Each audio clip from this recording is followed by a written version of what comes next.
Good afternoon, everyone. If you could take your seats.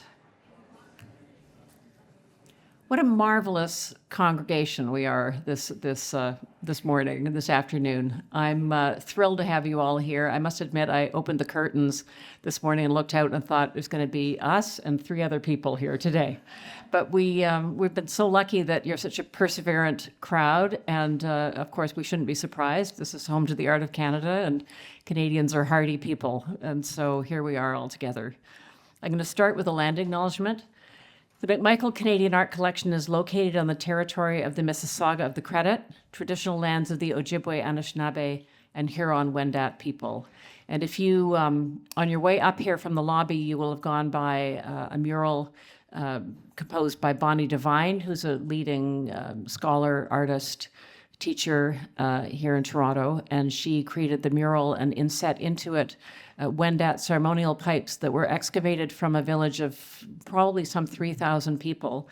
That was where Rutherford Road crosses the 400, just to the west of that has been partially excavated. And so those ceremonial pipes come from that. That community was pushed out of this region and into Quebec, and the home of the Wendake is now north of Quebec City.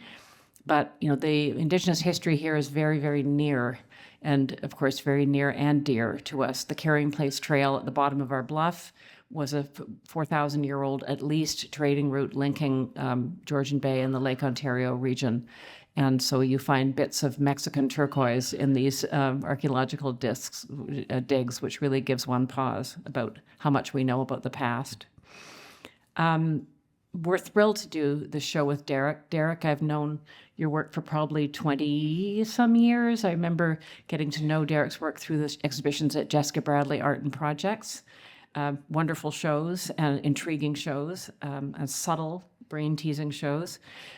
Derek is part of a series of exhibitions we've done at the McMichael of Artists that we take a keen interest in, that have perhaps not had as much attention as we feel they deserve. And while Derek has certainly had a big international following, his work has perhaps become somewhat less known here in Toronto and in Canada. So, all hail Derek Sullivan and other artists in this series. Yeah.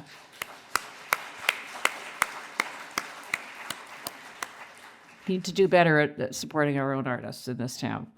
Other artists in this series that I think of: Margot Williamson, Rajni Pereira. Her exhibition is now in Surrey in its 7th touring venue.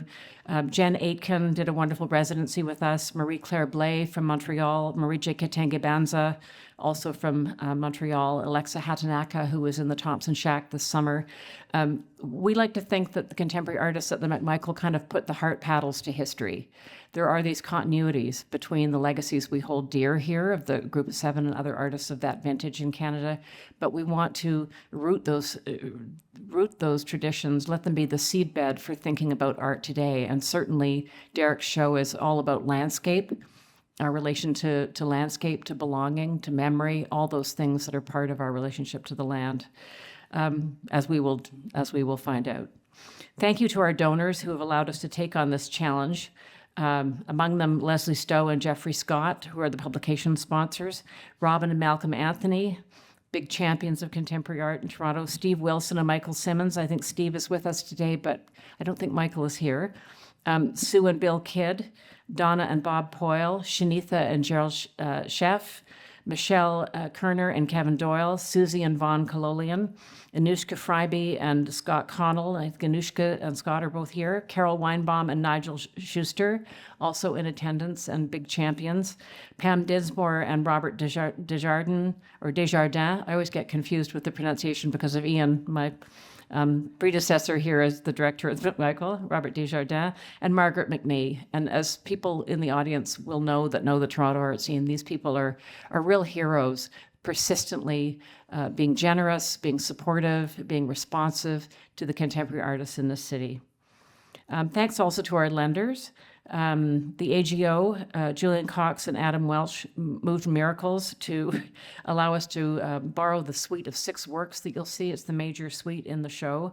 And Renee van de Avoard, their young colleague, is here with us today with her 2 adorable children. Renee, I don't know where you are, but thank you. She's probably in the washroom with them right now as we speak.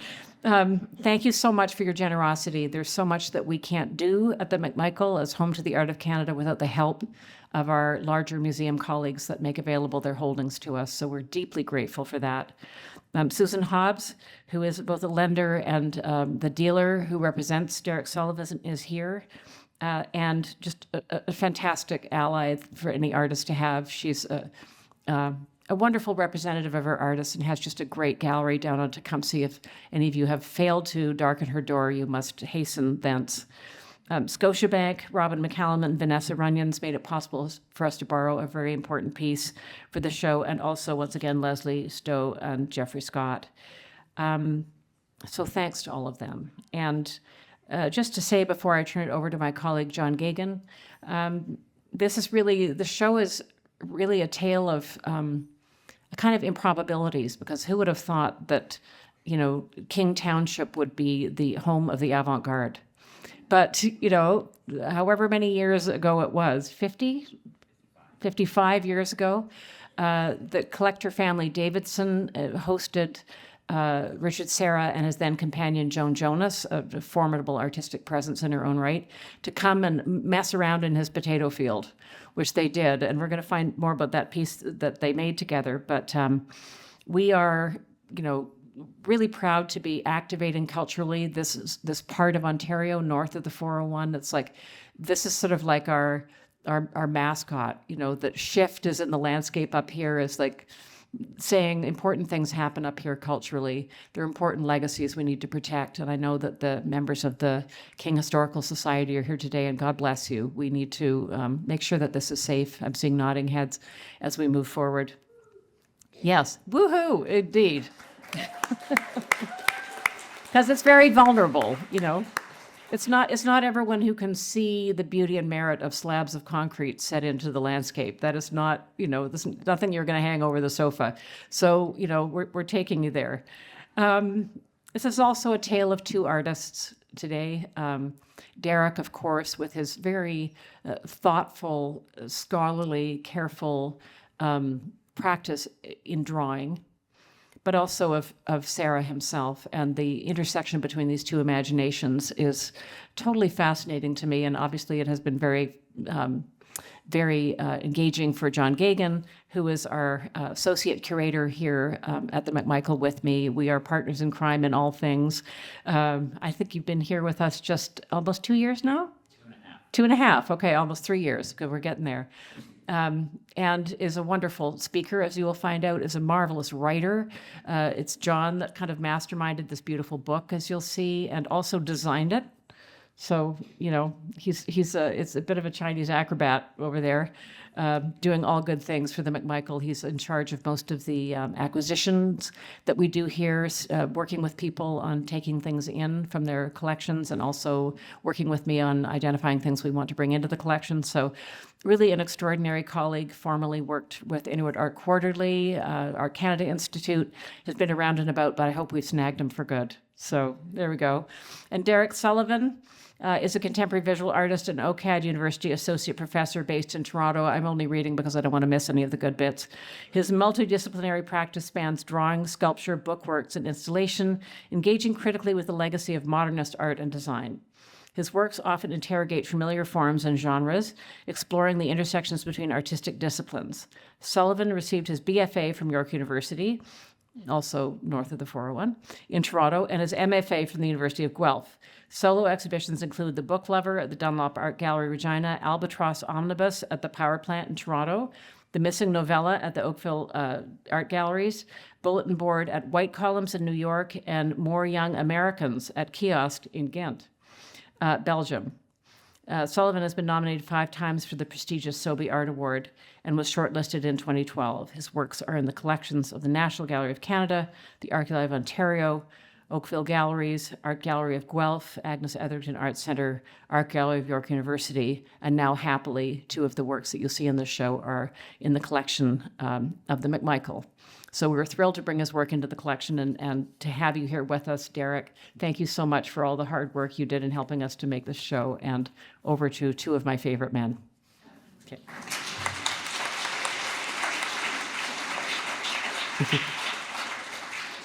I just wanted to start by saying welcome, Derek. Welcome here, and for all of our guests who are with us, friends, family, and supporters. Yeah, thank you. Thanks, John. It's a bit overwhelming, so let me settle into this. I wanted to start by asking you about where you grew up and how that might have a resonance with this particular project. Well, I grew up in Richmond Hill, so between Major Mackenzie and Rutherford off Bathurst, so almost exactly due east from here.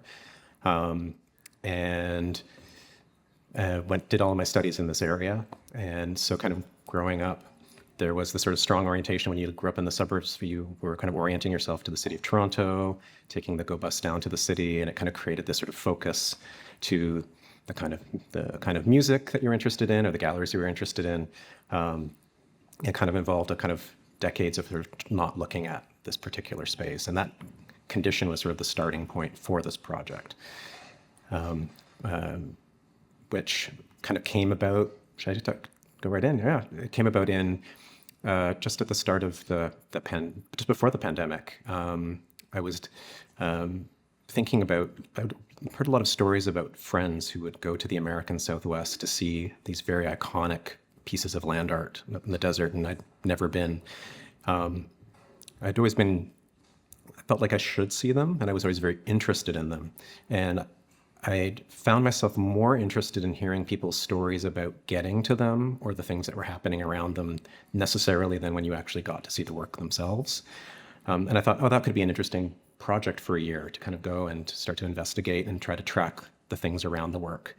And as that was developing, the pandemic happened, and I think all of our attentions came back to the local.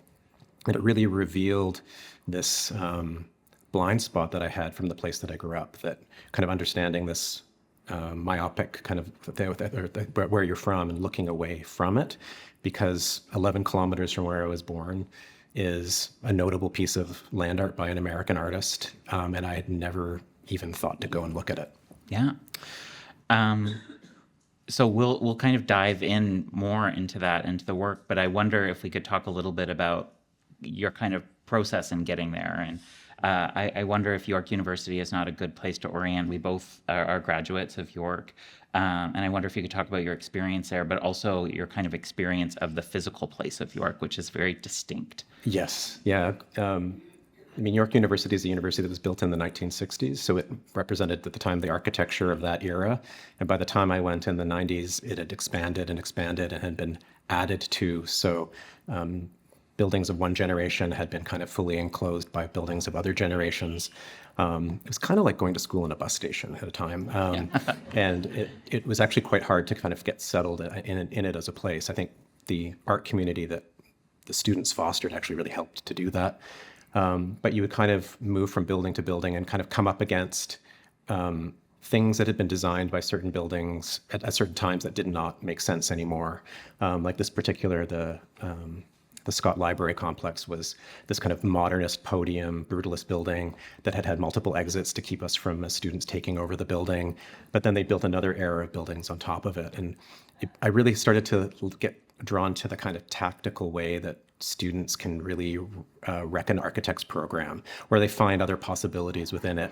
The way that, you know, you have a beautiful kind of cast concrete wall becomes really, really tempting to paste posters on. And this kind of way that through the wear and tear that this building had a kind of plan, but that everyone that was moving through it kind of tested and found new capacities for it.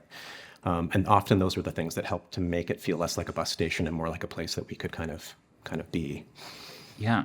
So it kind of seems that this is where your interest in kind of ribbing with modernism comes from, or kind of, it's a critique, I think, ultimately. I mean, yeah, I mean, going to school in the 90s, it was the wave of the postmodern folks from the 80s were teaching us, and so modernism was thought to be bad. Yeah. And I was always very curious about it, but I also sort of saw through its hubris, right? The kind of bold, broad, big gestures, which there's something kind of quaint about them now, than to actually see what a kind of slightly brutalist dining hall looks like with big things after 30 years of students messing with it, and that the outcomes, these things are things in the world. And so it was really exciting, I think, as a kind of test case to kind of see how the buildings themselves were kind of constantly being reused and changed through time. And I think that was a good starting point for some of the other forms I became attracted to. And so here we see that kind of in play in your practice. I wonder if we could talk a little bit about your work, Endless Kiosk, which riffs on this earlier work by Brancusi, which I think was a war memorial. I think it's appeared in his work a number of places. I think the ones in Romania, I've not visited them, so I can't speak to the dedication of them. But Brancusi was a Romanian artist based in Paris, and I've always drawn to the endless column, the kind of poetry of this undulating form, that he would make small ones, he would make big ones.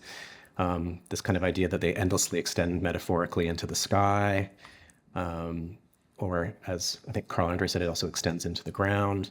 And I was thinking about this in the way that I would see in buildings, say at York, where there'd be this beautiful kind of cast concrete columns, supporting columns, and that instantly everything would become a postering surface. And was thinking about that accumulation of posters, this thing that you'd see, say, on even lampposts in the city, where over time they would just get kind of thick and sort of shaggy from layers and layers of, lost cats and posters for gigs and parties and things. And so the project I made in 2005 at the power plant was a kind of geometricized version of the Brancusi's that was put outside of the gallery door and made available to anybody to poster, so that there's a bucket of paste and people could come along and apply whatever kind of flyers they wanted to promote themselves with. And so in a way, it extended that Brancusi metaphor of endless extension up or down to endless girth, like it could endlessly kind of just take over the world. And to kind of in the sort of failure of it by kind of soiling of Brancusi, I think it actually extended the metaphor that was sort of inherent in it, and gave people a chance to put a message in the entranceway of the museum. Yeah.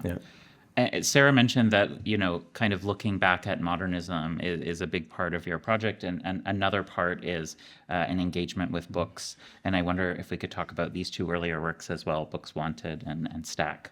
Yeah, I mean, I think one of the things about these, maybe we'll start with Books Wanted, is the thinking about the openness or kind of hubris or poetry of the original gesture, and then what actually happens, over time. And one of the things about that era in the 60s was this great moment where publishing became a bit cheaper to print books, and artists were starting to investigate that more seriously and making artworks in the form of books that were published as editions. So you could get, these slightly strange artist projects in the form of a paperback book. You could put it in your pocket and you can eventually, read an artwork on the subway. And there was something really egalitarian about that I always really loved. And by the time I was coming of age, most of the kind of early projects were long out of print, and they'd started to become increasingly scarce and challenging to buy. And some of them to this day are now 4 or 5, and even 5 figures to get a single copy of a book that was probably a couple bucks at the time. So I thought I would did this print that was called Books Wanted, and it was a list of some specific books from that early era that I would really have loved to have tracked down. And this is pre like eBay and that kind of thing, where everybody in the world is a book dealer.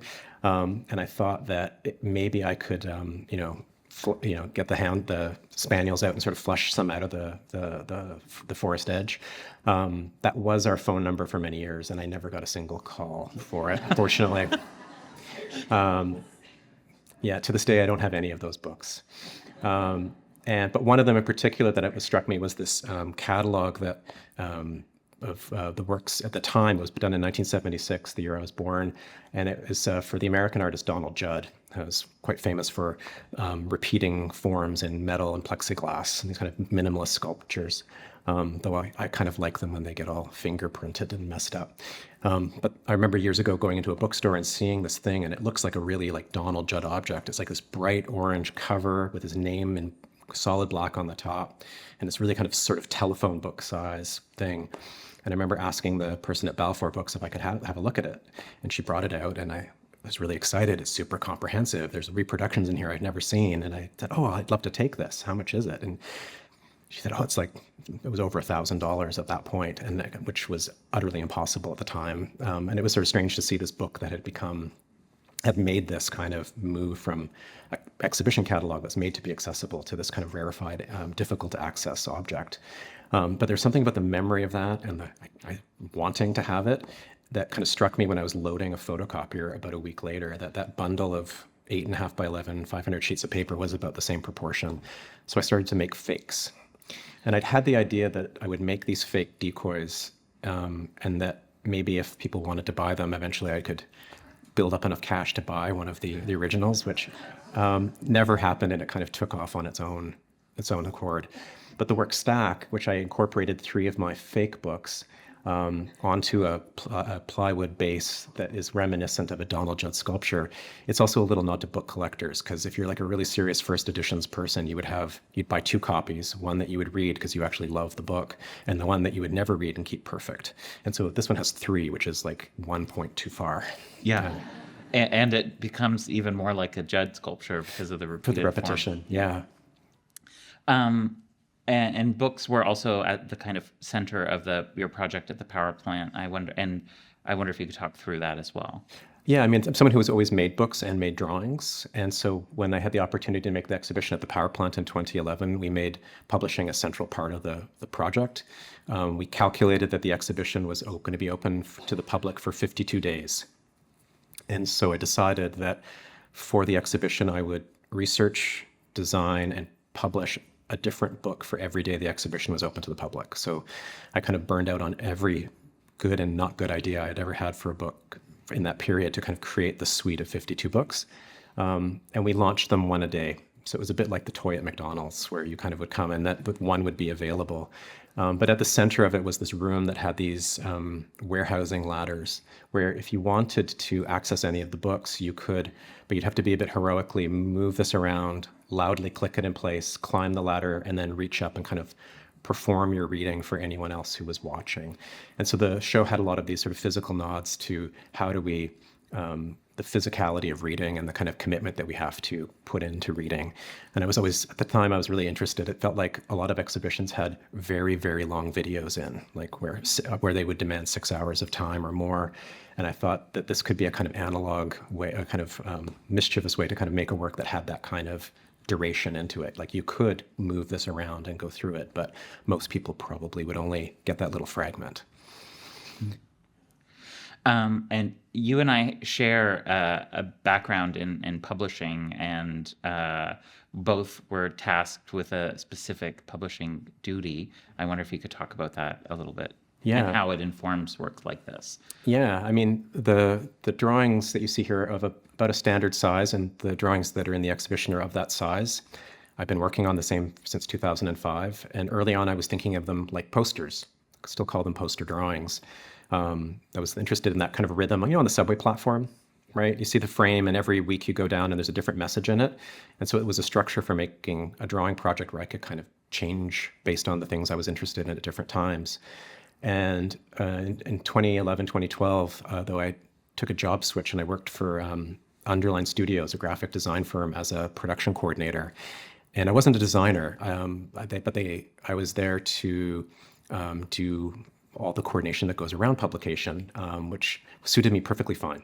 But the one task that was really stressful was doing press approvals, because the designers would design these books on the computer. They might output them on inkjet there as a kind of reference copy. But when you'd finally go to print them on an offset printer, you would have to go there to make calls about the quality of the print coming out, and that would be my job. So I would show up sometimes at 4 or 6 in the morning, and the press agent would be there, and these sheets would be coming off hundreds at a time while you were making, every time you needed to make a small adjustment. And it was really disorienting because books are not printed or weren't not printed, page one, page two, page three, page four, page five, they would do this process called imposition where they would be broken up into clumps of 16 or 32 and printed on large sheets.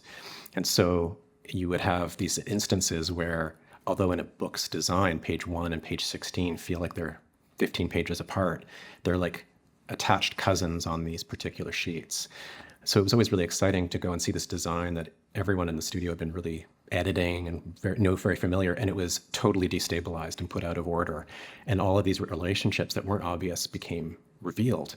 It was also super stressful because you would make these choices and then you'd bring this thing back to the studio and put it on a table, and all the designers would jump on it to see what the thing that they'd made on the computer looked like in the world. And you'd always have to make choices. Because, if you had an image that was really needed to be really dark, if its adjacent image needed to be really light, you could have one or the other, or one would kind of shift. And so I started making drawings using that as a structure. So they became less like posters, and they became press sheets for imaginary books. Yeah, this is an example of the press sheet for the catalog that we produced for your show. And the process has changed somewhat because unlike the press sheets that you're using, the ones that I had to proof last week, we turned that around very quickly. It's the same image repeated on a single sheet. But while that stressful part of your life is over, it is still very much alive with me to check all of the categories. But I think it looks great. And so these kind of two aspects of your project, looking at modernism and looking at publication, kind of come together in this body of work. And the third major player in this is Richard Serra and the sculptor Shift in King City. And so here we have a photo of Serra kind of just when Shift has been produced. Serra, for those who don't know, is an American sculptor born in California, kind of rose to prominence in the late 1960s for, works like this, very minimalist, and, using these kind of industrial materials. I wonder about, where you first came to know Serra and what your kind of feelings about him as an artist. I mean, I think I think the first Serra I saw was at the National Gallery of Canada, the Davidson's Gate work, which are these huge steel plates that are pressed into the corners of the room and you walk through. And it's only later you find out that it's only friction and gravity that hold them in place. There's no other kinds of invisible supports. But I think Serra, for someone who was a student of the 90s, was always the case study for the idea of what's site specificity and related to, you got it here, the Tilted Arc story, where he'd been commissioned by the federal government in the States to make a permanent work in a plaza in Lower Manhattan. And he made this work in his signature material, the kind of Corten steel that bisected this public plaza. And it became part of a kind of culture war moment where there was kind of these incendiary kind of accusations on either side about what the work was and what it meant to be. That was played out publicly. And at one point, the Federal Building Commission wanted to just pull the work out and recite it somewhere else, and that he was quite articulate that you actually couldn't do that for it still to be the work, because for him, the sculpture is not just the piece of metal, but of course, it's the design of that in relation to the flow of people and light and other things through that particular space. So you couldn't put it anywhere else and it'd still be that sculpture. So that was where he was in virtually every sculpture class in the 1990s. So you would either see him speak about it or read his texts on it. So it was sort of more from the way he positioned the story around this work than necessarily from actually seeing the works in person. Yeah. And for those who travel through Toronto Pearson Airport, you may recall this piece, Tilted Spheres by Serra, which is in the International Terminal. This was an experience I had earlier last year. Serra also died in 2023, so we're also now looking back on this project with, without Serra's input. But this is at the Glenstone outside of Washington, where you encounter this kind of cathedral of modernism, where this beautifully designed concrete building surrounds this work, 4 rounds, equal weight, unequal measure, and there is a boardwalk above a field of wildflowers to get there, which is like kind of the exact opposite experience of Shift, which is this work here in King City. And it's a work that's not particularly well known, but it has a lot of supporters and fans. I wonder if you could talk about your understanding of how this work came to be by Serra and what it is in the landscape in King. Yeah, I mean, I think the work itself, or when I undertook the project, I had never been to it and had done not a lot of research with it. I'd wanted to kind of first to see if I could get to it first. And really try to make the walking there as the kind of central part of what the research would be. And then along the way, you start talking to people. Though strangely, it was never, I've only bumped into one person once in the year where I was going solidly. It seemed I must have been on a totally different schedule, or I'm not sure what that was about. But made connection with various other interested people. And so people's stories would get swapped. One of the things about it is there's how it actually got there. It seems to also be quite anecdotal. We know that the Davidsons owned the land and that they had offered it to him as a place that this work could get made. There is a plan view drawing that he'd laid out for the schematics, but there's no documentation on who actually poured the concrete or what the transaction was between Davidson and Serra. It seems that anecdotally that Serra gifted him some sculptures in exchange for being able to make the work. This one, which you mentioned. Yeah, and then it's the Davidson gate that's at the National Gallery. But I couldn't find any paperwork that said it was that specific work or not, so I'm not quite sure. And I think part of the thing with the work is that not maybe a decade later, Davidson sold the property, and that the mentioning of this work wasn't mentioned anywhere on it. So it, in a way, in terms of the paper trail, got a bit lost in the subsequent land transactions around the work.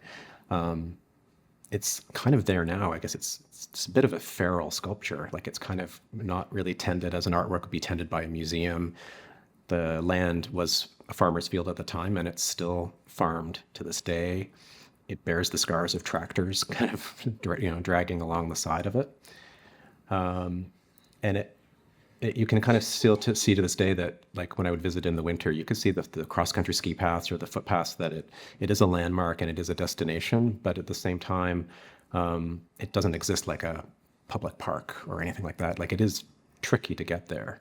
And I think that I noticed I think limiting access is something that seems to have been strategic, that along Dufferin, there's now chain link fence with no trespassing along it, though you can access it through the park system from the new developments around it. And it's people have their dogs and walk along through there.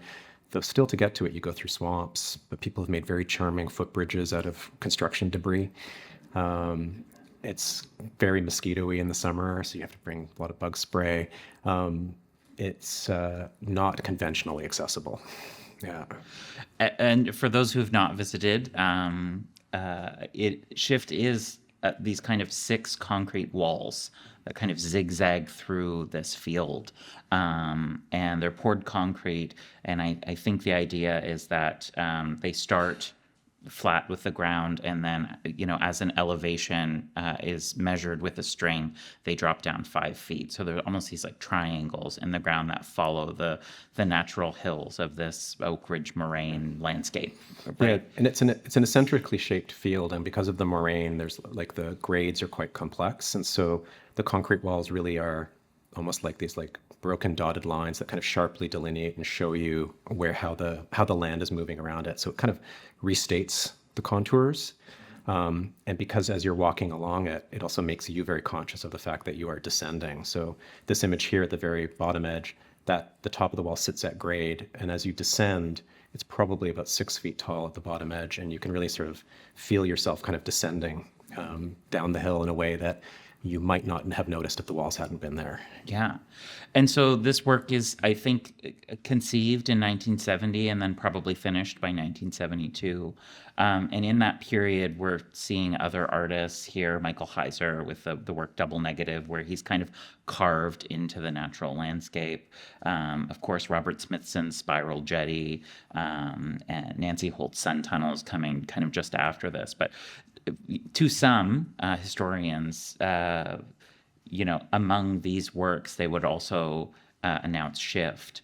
But I think all of these works are owned by American museums and are tended by museums and cared for by conservators. And to visit them, you can make an appointment on a website. But that's not the case with Shift. And so it has become this kind of feral work, as you mentioned. But its importance in art history and the history of land art, I think is up there with these works. But it's kind of curious how this one has, in our own backyard, has kind of fallen into this precarious state. One other thing that I wanted to mention, and that we had a real pleasure in putting this project together, was the involvement of Joan Jonas, American performance and video artist, who I think was deeply involved in this project as well with Serra, and that we had the joy, Sarah Milroy and I had the joy of interviewing. She's in her 90s now, but still had lots of thoughts and memories about this, and actually shared a film still, a video grab from a now lost video she made about the production of Shift, which we would have loved to have tracked down, but maybe one day. But Jonas kind of describes how she contributed to this. I wonder if you might talk about Jonas's recollection in the creation of this. There was this, from what I knew from the interview that you did with her, but the thought was how there was a relationship in the way that the walls were set about two people moving apart from one another, and based on the kind of contours of the land where they would fall in and out of sight of one another. And in a way that feels there's similarities to a lot of the kind of performance work that was being done at that particular time. Though in this instance, of course, rather than it being the ephemeral performance, that ephemeral moment is now fixed in in concrete walls that are still more or less there 50 years later. And in times kind of going there with other folks trying to figure out and trying to like walk the land and sort of see if there are moments where that perceptual thing can happen. And some of them it's like, wow, it actually kind of magically, it's the moment where when someone crests the hill, they fully vanish. And then there are other walls where you're not quite sure, that they feel like maybe they were added for other aesthetic reasons later. Yeah. And so you mentioned in our interview that, one of the first encounters you had with Shift was through this book, Rosalind Krauss's kind of seminal book on modern sculpture. And Shift is, I believe, the second last work in the whole publication, as she kind of catalogs these major moments. And a copy of this, your personal copy, I think, is part of the exhibition. So you kind of, this is what you were kind of expecting when you first visited Shift? Yeah, I mean, you kind of expected it with the kind of the like these winter images of the top here, the kind of sharp shadow lines, this idea of like these like kind of sharp geometric lines cutting across a farmer's field, and really seeing a distinction between the soil and the works themselves. But at the moment that I found it, it was not that at all. Yeah, this is the kind of the root. In I wonder if you could kind of describe what. Yeah, so a series of quite large single-family homes, detached single-family homes now is built around it, that are within the last 20 years. And the way that I've been accessing Shift is through the back park walkways. And so within these neighborhoods, there is an acknowledgement of Serra's presence here. Like there is Richard Serra Court, there's a Sculptor's Way as well that's been named. But for me, I would park in the neighborhood and just walk down this gravel path, which is where the dog walkers would go, And at the foot of it, rather than carrying on with the gravel path that follows the back gardens all the way along, you just walk through that tree line and you end up in a sort of semi-scrub former farmer's field that folks had used as, that uses a dog walking circuit. And then carrying on through, there's a forest where the local kids with their mountain bikes have made all kinds of quite interesting ramps and bridges for getting around. Depending on the time of year, it's either frozen or extremely boggy. And about 1.5 kilometers of walking through this, you make your way up a hill to the field that is still farmed to this day. And the day that I arrived, it was quite a hot, first I found it, was a hot July day. So in the forest, it was quite cool, quite mosquito-y. And there's a sort of moment where you kind of break the tree line and you get kind of hit by the bright sunlight. And the field at that time had kind of a golden crop of wheat on it.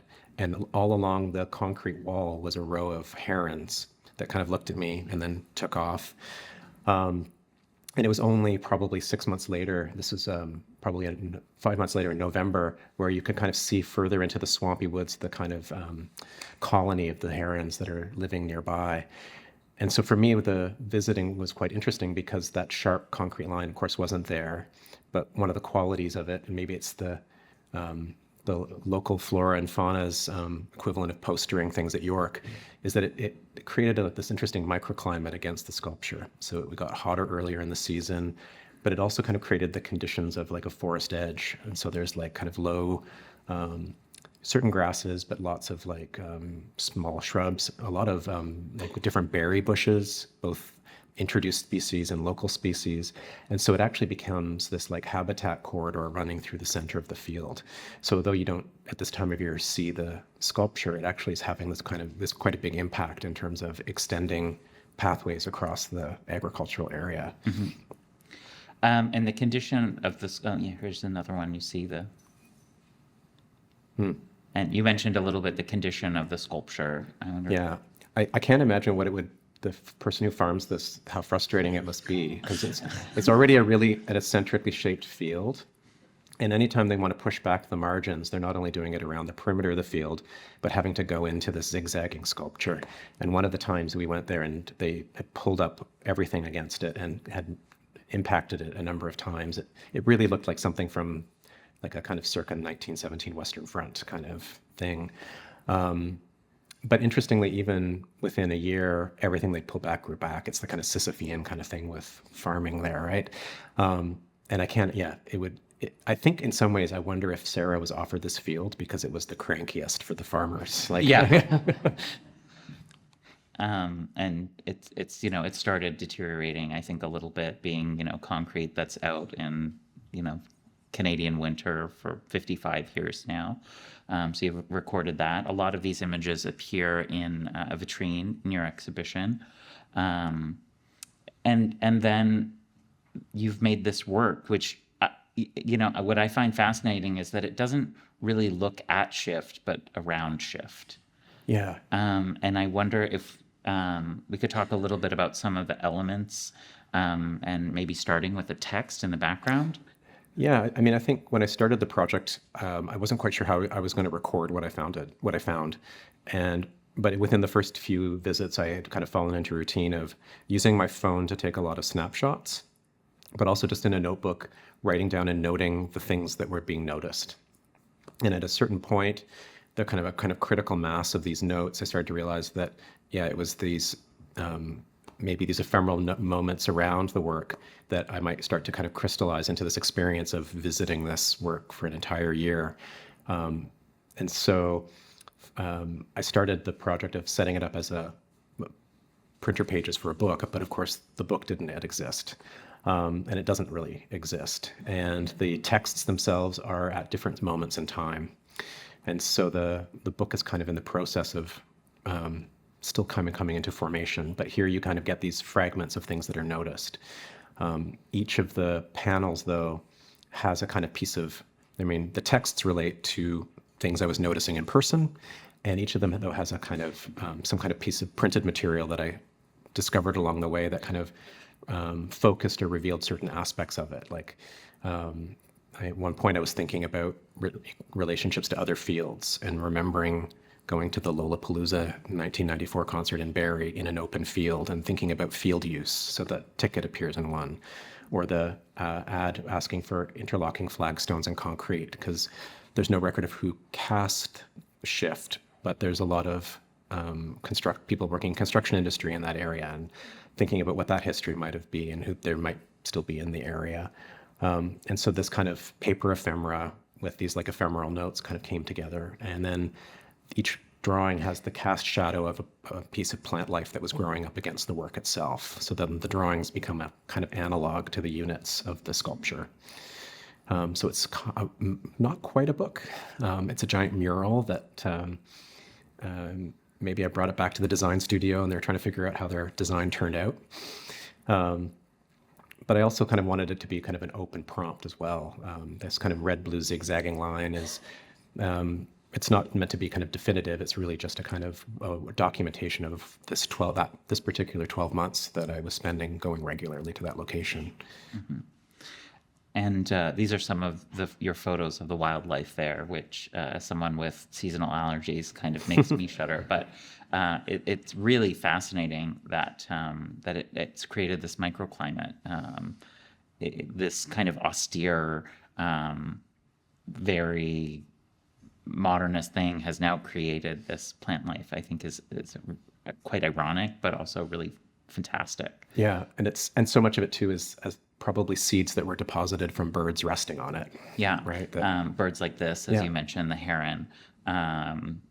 So I imagine this is kind of in reference to that first experience and so I imagine as you approached, all of the herons flew off. Is that? Yeah, it was only the one time. I think I really surprised them. And here we see their nests up in the trees. And here's the kind of literal transposition of the your photos of I think this is buckthorn, maybe? That one's dogwood. Dogwood. Yeah. And then another element, going back to kind of the collected elements that you talk about, there's these postcards to Richard Serra. I wonder if you could talk a little bit about those. Yeah. And how you came to have them. I mean, I think I'm somebody who likes printed material, and I stumbled across a book dealer who had a cache of exhibition cards from the 1980s that had been posted to Richard Serra and discarded, and then somebody had garbage picked them and were circulating them again. And it was interesting, his varying addresses in New York. But I think thinking through like books and thinking through the way that the seeds were deposited and with the plant life, there's a kind of the poetics of things like publication and distribution. So like, making books that kind of go out into make its landscape and distribute to unknown places. And the other thing I found though, was that thinking through this location in King City, the various elements that it was publishing. So one day I was there and the wind had whipped through a birch forest, and there were these little tears of birch bark that were blowing away. And so a few of them I'd collected. It's moraine lands, and so there's a constant churning of quite diverse small stones, and you kind of would pick one up as you're walking around, and some weeks you drop them, and other ones this muddy rock would end up home with you, and thinking of them as like a publication from the field. And so the second set of drawings I made that year were kind of really focused on looking quite closely at these small Serra-related publications. Mm. And some of those stones have even made it into the exhibition. Here we see them put in this vitrine. I wonder, there's the other, and here's one of the drawings where you're kind of cataloging these stone publications. I wonder, but they all also have another really prominent element. I wonder if you could talk about that and how that came to enter the works. These shadows. Yeah. Yeah, I mean, I think with a lot of these drawings, they're not just straight up drawings of a printer's form. There's something kind of happening in the space between the surface of the picture and the viewer. So sometimes, like in the big mural, there's the interrupting objects, and then there's this other moment where shadows get cast on it. I do remember that kind of stressful feeling of coming back to the design firm and all the designers glomming on and kind of casting a shadow over it. And so I started to translate the shadow images that I'd captured onto these as well to kind of activate that space in between us when we look at the drawing and what the flat surface of what's being drawn. But they're all out of context, my shadows. Yeah. They don't line up necessarily with, clearly with what they were originally cast on. Yeah. I guess I'm a bit of a ghost in them. Yeah. Well, it's interesting to me because this is a place, even though you hadn't visited it before this period, it's a place that's very close to where you grew up. And it's kind of showing that, I think, personal connection in a way to this space. Yeah, kind of sort of visiting this as a way to kind of get reoriented and how we can, by sort of thinking in and around a work like this or anything, we can use it to get a deeper sense of our relationship to that particular place. So yeah, for me, it was kind of, coming back home again and working from there. So here again, this is another thing that I love, the reference to Greg Curnow, but just giving people an idea that there's almost like 4 different layers to each of these works that, the close looking that I recommend you all do when we're through with this talk is to go back and kind of look and see the various elements that are being referenced here. Here, of course, the printer's form is again referenced to these examples that resulted in a catalog that I hope some of you may stick around. I think they're being sold in this very room after our talk. And Derek will be signing, I understand, and signing a few, and they're also available in our gift shop. But I think this is one of the works that we acquired with the help of many of our champions here. And to me, it's a kind of summation of these other drawings because it's got the stone, but also the bird feather, the grain from the field, and one of these sticks as well. And you, I think, perhaps most prominently, this shadow figure. Yeah. So I'm very grateful that this is one of the works that has entered our collection. And I wonder if you have any thoughts about this one in particular. Well, I mean, I think this one is like, I really do feel like I'll be a ghost in the gallery kind of haunting it, or in the way of somebody who wants to see the various elements that are there. This particular one too, it really, for me, is the whole arc of that year, because that first day was the must have been a winter wheat that had become to harvest in that July. And I think the windstorm that had all the birch bark was at the very end. So there are elements, it's not all seasons, but it is about the whole arc that's in this particular. And so now that this project is done, your site visits, I think, how many did you do? In that year, I probably did I did every couple weeks. I had one 4-week period where I wasn't able to go solidly, but yeah. And I still go occasionally. Yeah. I now get called up when people come to visit. I had a curator from Landart Flevoland in the Netherlands, and they have a concrete Serra, and she was wanting to go, so we went and got to see it again and hear about their concrete Serra, which strangely is being demolished and recast. Okay. So it's the opposite of the one that's here, which is kind of allowed to kind of crack and fall into the earth. So it's been less frequent, but it's nice to kind of go back. Yeah. And I wonder what's next for you and what are you taking from this project as you continue to make more work? Yeah, I think the thing that these sort of drawing sequences that have this research about orientation and place. And so my partner Neil and I have a property in Eastern Ontario, and among many things that we built there is a dry stone wall. That's a kind of byproduct of excavating stones.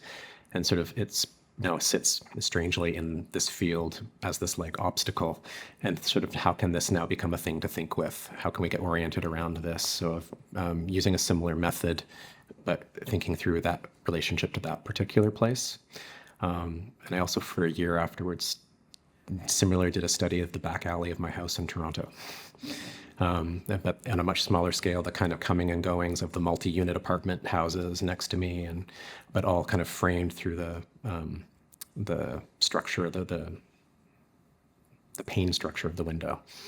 So the kind of thinking about making drawings that are kind of longer term, but very much specifically about place, but not necessarily just what I see in the place, but then this other kind of contextual research into it. And then I like drawing printed ephemera, so that often appears in them as well.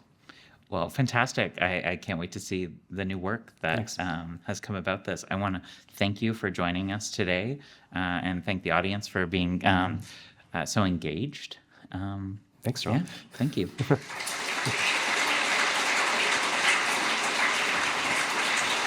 So just before we wrap up, I'd like to encourage everyone to again visit Derek's exhibition on your way out, as well take the opportunity to chat with Derek at the publications table. This show is quite special to us this season. Because this is kind of where drawing descends upon the McMichael. In the downstairs galleries, we have a fantastic exhibition of the late artist John Scott, who was a voracious drawer, and so that includes over 100 original drawings by Scott. And opening in just a few weeks, we're going to be saying goodbye to our Impressionism exhibition and welcoming 2 exhibitions of Inuit drawings drawn from our rich holdings here at the McMichael. We hold in trust 90,000 drawings by Inuit artists from Kinite, and that show will be opening in mid-March with other talks and events as well. So I hope to see many of you joining us for that as well. But if we could maybe just give Derek one more round of applause. This was so fantastic. Thank you so much.